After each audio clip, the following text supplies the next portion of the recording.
Hello friends, പുതിയ വീഡിയോയിലേക്ക് എല്ലാവർക്കും സ്വാഗതം. അപ്പോൾ ഇന്നത്തെ വീഡിയോ എന്താണെന്ന് വെച്ചാൽ നമ്മൾ ഈ ഇൻഡിക്കേറ്റർ ഉണ്ടല്ലേ, അപ്പോൾ ഈ ഇൻഡിക്കേറ്റർ എങ്ങനെ ഫിറ്റ് ചെയ്യുന്ന വീഡിയോ ഒന്ന് ചെയ്യാൻ പോകുന്നത്. അപ്പോൾ ഈ ഇൻഡിക്കേറ്റർ ഞാൻ വാങ്ങിച്ച 350 രൂപയ്ക്കാണ് ഈ ഇൻഡിക്കേറ്റർ വാങ്ങിച്ചത്. അപ്പോൾ ഈ ഇൻഡിക്കേറ്റർ നമ്മൾ പൾസർ 220 എങ്ങനെ സെറ്റ് ചെയ്യുന്ന വീഡിയോ ഒന്ന് ചെയ്യാൻ പോകുന്നത്.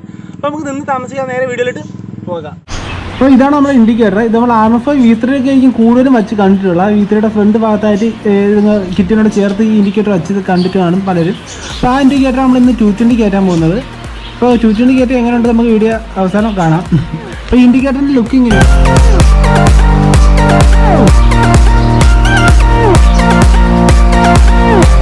അപ്പം ഇതിൻ്റെ അറ്റത്ത് നമ്മളെ ഈ ഒരു പിന്നാണ് കേട്ടോ. ഇവിടെ പഴയ മോഡൽ ഹോണ്ടയിലൊക്കെ കാണുന്ന വെച്ചാൽ ഈ പിന്നാണ്. അപ്പോൾ ഞാൻ ഇത് ഒരെണ്ണം ഇങ്ങനെ വെച്ചിരിക്കണം. മറ്റേ ഇൻഡിക്കേറ്ററിൻ്റെ അവസാനം ഞാൻ ഇവിടെ കട്ട് ചെയ്തിട്ട് നമ്മളെ 220 കയറ്റാൻ വേണ്ടിയിട്ട് 220യുടെ സോക്കറ്റ് ഇങ്ങനെയാണ്. അപ്പോൾ ആ സോക്കറ്റ് ഇവിടെ ഞാൻ കയറ്റിയിട്ടുണ്ട്. അപ്പോൾ ഇതും കൂടെ അങ്ങനെ കയറ്റണം. ജസ്റ്റ് വേറെ കട്ട് ചെയ്ത് അതിൻ്റെ അത് കയറ്റിയാൽ മതി. അപ്പോൾ നമുക്ക് നേരെ ഇനി 220 കയറ്റുന്ന വീഡിയോയിലോട്ട് പോവാം. അപ്പോൾ എൻ്റെ 220യുടെ ബാക്ക് ലുക്ക് ഇങ്ങനെയാണ്. ഇപ്പോൾ ഞാൻ ഇപ്പോൾ ഇതിൻ്റെ അകത്ത് വെച്ചിട്ടുള്ള NSൻ്റെ ഇതാണ് വെച്ചിട്ടുള്ളത്. ഇനിയിപ്പോൾ ഈ ഇൻഡിക്കേറ്റർ വയ്ക്കുമ്പോൾ ഈ ഒരു ഭാഗത്താണ് ഇൻഡിക്കേറ്റർ വയ്ക്കാതെ നോക്കുന്നത്. വെച്ചാൽ ഈ കിറ്റിൻ്റെ ഈ ഭാഗത്തായിട്ട് നമ്മൾ ഹോൾ ഇടേണ്ടി വരും. അപ്പോൾ ഹോൾ ഇടാൻ വേണ്ടി കറക്റ്റ് അളവിനൊക്കെ വേണ്ടിയിട്ടാണ് ഈ കിറ്റിന് ജസ്റ്റ് ഒന്ന് ഇളക്കുന്നത്. ജസ്റ്റ് ഇളക്കിയിട്ട് നമുക്ക് ഹോൾ ഇട്ടേക്കാം. ഈ ഒരു ക്യാരിയർ എന്ന് പറയുന്നത് നമ്മൾ യമഹ YBRൻ്റെ ക്യാരിയറാണ്. നമ്മൾ യമഹയുടെ ഷോറൂം പോയി കിട്ടും. ഇപ്പോൾ വാങ്ങിച്ചത് 550 രൂപയ്ക്കാണ് വാങ്ങിച്ചത് തോന്നുന്നു ഷോറൂമിൽ നിന്ന്. അപ്പോൾ ഈ ഒരു ക്യാരിയർ വയ്ക്കുന്ന വീഡിയോ നിങ്ങൾ ആരും കണ്ടിട്ടില്ലെങ്കിൽ ഞാൻ താഴെ ഡിസ്ക്രിപ്ഷൻ ജസ്റ്റ് ഇതിൻ്റെ ലിങ്ക് ഇട്ടാൽ ഞാൻ ജസ്റ്റ് അതൊന്ന് കയറി കാണണം. ഞാൻ NSC വയ്ക്കുന്ന വീഡിയോ ആണ് ചെയ്തിരിക്കുന്നത്. ഈ ക്യാരിയർ നമ്മളെ പൾസർ NSൽ ചെയ്യുന്ന വീഡിയോ ആണ് ഞാൻ ചെയ്തിട്ടുള്ളത്. ജസ്റ്റ് ഒന്ന് കണ്ടിട്ട് വരിക. അപ്പോൾ നമ്മൾ ബാക്കിലത്തെ ഷീൽഡ് നമ്മൾ ഊരിയെടുത്തിട്ടുണ്ട്. ഇനി നമ്മൾ ഇൻഡിക്കേറ്റർ വയ്ക്കാനുള്ള സ്ഥലം ഒന്ന് സെലക്ട് ചെയ്യാണ്. അപ്പോൾ ഞാനാണ് ഈ ഒരു ഭാഗത്താണ് ഇൻഡിക്കേറ്റർ വയ്ക്കുന്നത് കേട്ടോ. അപ്പോൾ ഹോൾ ചെയ്യേണ്ട കറക്റ്റ് വെച്ച് കാണിക്കാൻ പറ്റും. കാരണം ഈ ഒരു ഭാഗത്ത് ഇവിടെയും മറ്റേ ഇൻഡിക്കേറ്റർ ഈ ഒരു ഭാഗത്താണ് വയ്ക്കുന്നത്. അപ്പോൾ ഈ ഒരു ആണ് ഇത് ഇങ്ങനെ നിൽക്കുന്നതുകൊണ്ട് നമുക്ക് ഇവിടെ ഹോൾ ഇടേണ്ടി വരും. അപ്പോൾ ഈ ഒരു ജസ്റ്റ് ഒന്ന് അളന്നെടുത്തിട്ട് നമുക്ക് ഇവിടെ ഹോൾ ഇടണം. അപ്പോൾ ഈ കിറ്റ് ഹോൾ ഇടാനായിട്ട് നിങ്ങൾക്ക് ഇതുപോലത്തെ ഒരു സോൾഡറിങ് ക്യാൻ ഉണ്ടെങ്കിൽ നല്ല എളുപ്പമായിരിക്കും. പക്ഷേ ഞാൻ എൻ്റെത് ഇങ്ങനെ എലി കടിച്ചിടാൻ തോന്നുന്നു. എല്ലാം ചെന്ന പിന്നെ ആയിപ്പോയി. അപ്പോൾ എനിക്ക് ഇതൊന്നും ചെയ്യത്തില്ല. അപ്പോൾ ഞാൻ വിചാരിക്കുന്നത് ഇതിൽ ജസ്റ്റ് ഒന്ന് തീ വെച്ച് ചൂടാക്കിയിട്ട് ഇവിടെ ഹോൾ ഇടാനാണ് വിചാരിക്കുന്നത്. അപ്പോൾ നിങ്ങൾക്ക് ഇതിനൊക്കെ ഒറിജിനൽ നല്ല പുതിയ സോൾഡറിങ് ക്യാൻ ഉണ്ടെങ്കിൽ അത് വെച്ച് ഹോൾ ഇടാൻ എളുപ്പമായിരിക്കും. കറണ്ട് കൊടുത്തിട്ട് ഡയറക്റ്റ് ഹോൾ ഇട്ടാൽ മതി. ഇപ്പോൾ ഞാൻ ജസ്റ്റ് ഒന്ന് ചൂടാക്കിയിട്ടാണ് ഈ ഒരു ഭാഗത്ത് ഹോൾ ഇടാൻ പോകുന്നത്. അപ്പോൾ നമ്മുടെ സാധനമൊക്കെ അളവെടുത്ത് റെഡി ആക്കിയിട്ടുണ്ട്. ഇതാണ് കേട്ടോ അടയാളപ്പെടുത്തിയത്. ഈ ഒരു ഹോളാണ്. ഇത് ആദ്യം എടുത്ത് തെറ്റിപ്പോയി. അങ്ങനെ മാറ്റി ഇപ്പുറത്തിട്ട് കമ്പൊക്കെ വെച്ചിട്ടാണ് അടയാളപ്പെടുത്തിയിട്ടത്.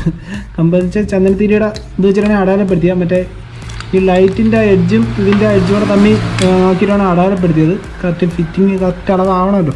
ഇവിടെ ഈ ഭാഗത്താണ് അടയാളപ്പെടുത്തിയിട്ടുള്ളത്. ഇനി നമുക്ക് ഈ രണ്ട് ഭാഗത്ത് ഹോളിടാം. അപ്പോൾ നേരെ ഹോളിട്ട് തരാം. അപ്പോൾ നമ്മളെ സോൾഡറിങ് ഞാൻ ഗ്യാസ് വെച്ച് ചൂടാക്കിയാണ്. വീട്ടിൽ കാണില്ല, അതാണ് വെട്ടല്ല കേട്ടോ. ഗ്യാസ് വെച്ച് ചൂടാക്കിയിട്ടാണ് അതിൻ്റെ അത് വയ്ക്കുന്നത്.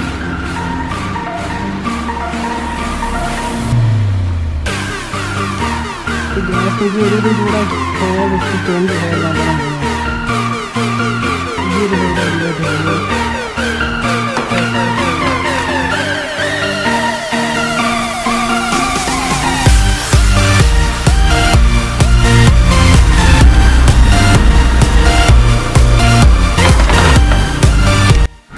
ഇപ്പോൾ ചൂടാക്കി ഫ്രണ്ട് സൈഡ് ഹോൾ ഇട്ടിട്ടുണ്ട്. ഇനിയിപ്പോൾ ഈ പൊങ്ങിയിരിക്കുന്ന ഭാഗം നമുക്ക് പിച്ചാ തീ വെച്ച് ജസ്റ്റ് ഒന്ന് കണ്ടിച്ച് കളയാം.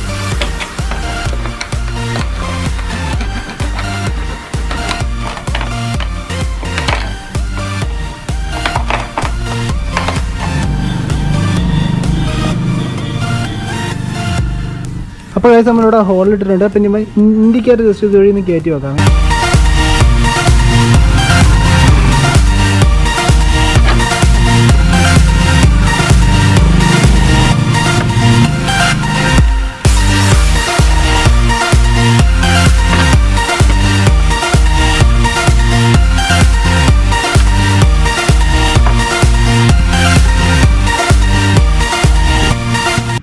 അപ്പം ഇൻഡിക്കേറ്ററിൻ്റെ ഈ പീസൊക്കെ ഫുള്ളായിട്ട് സെറ്റ് ചെയ്തിട്ടുണ്ട്. അപ്പം നമ്പർ പ്ലേറ്റ് സെറ്റ് ചെയ്യണം. അപ്പം മുമ്പിടുന്ന NSൻ്റെ നമ്പർ പ്ലേറ്റിന് സെറ്റ് ചെയ്തില്ല. കാരണം എന്ന് വെച്ചാൽ ഇൻഡിക്കേറ്റർ ഇങ്ങനെ ആയതുകൊണ്ട് NSൻ്റെ വെച്ചാൽ ചിലപ്പോൾ ബോറായിരിക്കും. അതുകൊണ്ട് ഞാൻ മറ്റേ നമ്പർ പ്ലേറ്റ് ഇങ്ങനെ അടി കയറ്റാമെന്ന് വിചാരിച്ച്. അപ്പോൾ അതിന് വേണ്ടി ഉണ്ടാക്കിയ ക്ലാമ്പാണ്. അപ്പോൾ ഈ ക്ലാമ്പ് ഉണ്ടാക്കുന്ന വീഡിയോ നിങ്ങൾക്ക് ആരെങ്കിലും ആവശ്യമുണ്ടെങ്കിൽ നിങ്ങൾ കമൻറ്റ് അയയ്ക്കുക, ഞാൻ വീഡിയോ ഇടാം.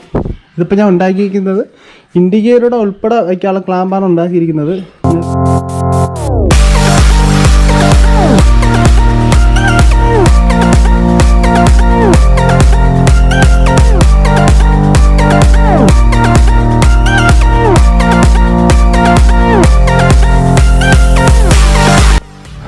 ഇൻഡിക്കേറ്ററും എല്ലാം സെറ്റ് ചെയ്തിട്ടുണ്ട്. ഇനി നമുക്ക് മൊത്തത്തിലുള്ള ലുക്കും ജസ്റ്റ് ഒന്ന് കാണിച്ചു തരാം.